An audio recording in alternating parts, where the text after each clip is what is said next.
नमस्कार विद्यार्थी मित्रांनो, मी सुशील पवार. जयवंती अकॅडमी चॅनलवर सर्वांचं स्वागत आहे. आता इथे तुम्हाला फर्स्ट दिसत असेल जयवंती अकॅडमीमध्ये आपण आजचा मॅटर काय असणार, टॉपिक काय असणार, गड्ड पदासाठी कोणते टॉपिक महत्त्वाचे असणार, जे आता तुम्हाला 10 दिवसामध्ये जर झाले नसेल तर तुम्हाला ते सोडवायचे आहे, प्रॅक्टिस करायची आहे. ठीक आहे, मग ते कोणते टॉपिक असणार ज्याच्यावर प्रश्न तुम्हाला पेपरला येऊ शकतात. मग ज्यांचं अभ्यास नसेल झालं, ज्यांची प्रॅक्टिस नसेल झालं त्यांच्यासाठी आहे, आणि ज्यांची झाली असेल त्यांनी सुद्धा बघून घ्या. ठीक आहे. आणि एक महत्त्वाचं, मग पेपर TCS घेऊ, IBPS घेऊ की ॲपटेक कंपनी घेऊ, कोणालाही घेऊ द्या पेपर, तुमची गड्डची भरती 10वी बेसवर असणार आहे. त्यानुसारच हे आपण सिलेबस काढला आहे. सिलेबस म्हणजे तुम्हाला ऑलरेडी सिलेबस मिळालेला आहे, तरीसुद्धा आपण हे तुम्हाला जे फिक्स प्रश्न असतात की ह्या टॉपिकवर फिक्स प्रश्न असतात ते सिलेबस इथे तुम्हाला मेन्शन केलं आहे. कोणत्या टॉपिकवर किती प्रश्न येतात हे आपण बघणार आहोत. अक्षरमाला, संख्यामाला याच्यावर 2 ते 3 प्रश्न असतात कंपल्सरी. सांकेतिक भाषा, कोडिंग डिकोडिंगवर सुद्धा 1 ते 2 प्रश्न असणार. दिशावर एकही प्रश्न नसणार. नातेसंबंधावर 1 किंवा 2 प्रश्न असू शकतात. बैठक व्यवस्थावर सुद्धा नसणार तुम्हाला. रांगेतील स्थानवर 1 ते 2 प्रश्न असणार. त्यानंतर तार्किक विधाने, काही कुत्रे मांजरे आहेत, काही बगळे आहेत, अशावर आलाच तर 1 प्रश्न येतो. किती प्रश्न? 1. आणि वेन आकृत्यावर नसणार तुम्हाला. हे झालं बुद्धिमत्ता. आता पुढे गणितचं बघू. तत्पूर्वी तुम्हाला एक सांगायचं आहे, तुम्ही जर नवीन असाल, याच्या आधी पेपर सेट घेतला नसेल आपला, तर तुम्ही घेऊन घ्या. कारण इथे बघा, इथे तुम्हाला दिसतंय, तुम्ही इथे आपला रेकॉर्ड आहे. आपण असेच पेपर पॅटर्न कशाला दिला? GMC, जी आरोग्य भरती होत्या ना, पेपर GMC भरती, आरोग्य भरती, त्यासाठी दिला होता. यामध्ये बघा तुम्हाला दिसते 70+ विद्यार्थ्यांचं आपलं सिलेक्शन झालं, आणि हे पेपर सेट आपण फक्त 99 रुपयामध्ये विकलेला आहे विद्यार्थ्यांना. 99मध्ये आता तुम्हाला सुद्धा त्याच पॅटर्ननुसार, गड्डच्या पॅटर्ननुसार 5 पेपर सेट मिळेल, आणि 150 प्रश्न, 150+ असणार, पण 150 लिहून घ्या. 150 प्रश्न तुम्हाला कशाचे असेल?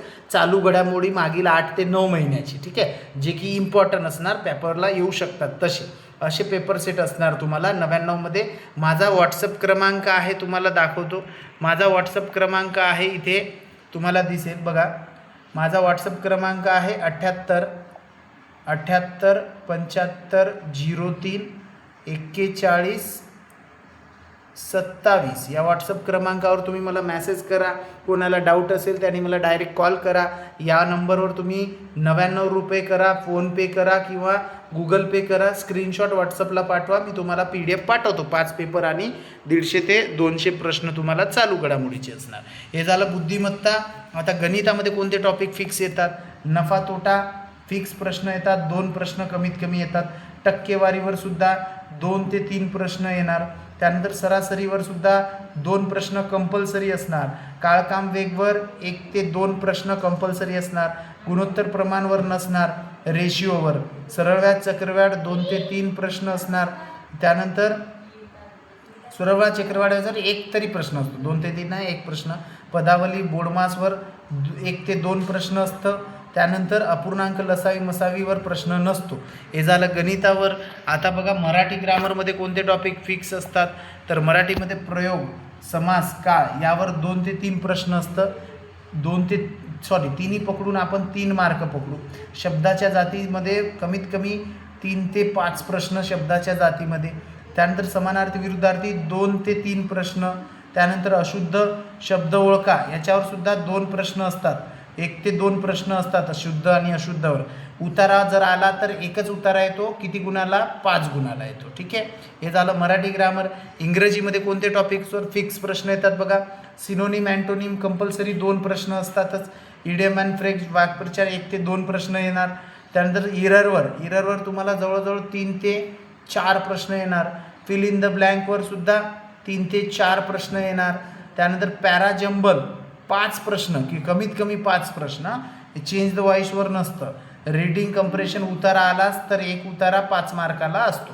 ठीक आहे. आता सामान्य ज्ञानमध्ये बघा कोणते टॉपिक करायला पाहिजे? सामान्य ज्ञान GK हा खूप मोठा टॉपिक आहे, तरीसुद्धा चालू घडामोडी मागे 6 ते 8 महिन्याची करायची आहे. त्यानंतर इतिहासवर 2 ते 3 प्रश्न. भूगोलवर 1 ते 2 प्रश्न. राज्यघटनेवर सुद्धा 3 प्रश्न येऊ शकतात, 3 ते 4 प्रश्न. सामान्य ज्ञान, विज्ञानवर एकही प्रश्न नाही आहेत. माहितीचा अधिकारसुद्धा एकही प्रश्न नाही आहेत. त्यानंतर चालू घडामोडीवर 6 ते 8 प्रश्न येईल तुम्हाला चालू घडामोडीवर. ठीक आहे, एवढं होतं. एवढं तुम्ही अभ्यास करा. तुम्हाला येणाऱ्या एक्झामसाठी तुम्हाला शुभेच्छा. धन्यवाद मित्रांनो.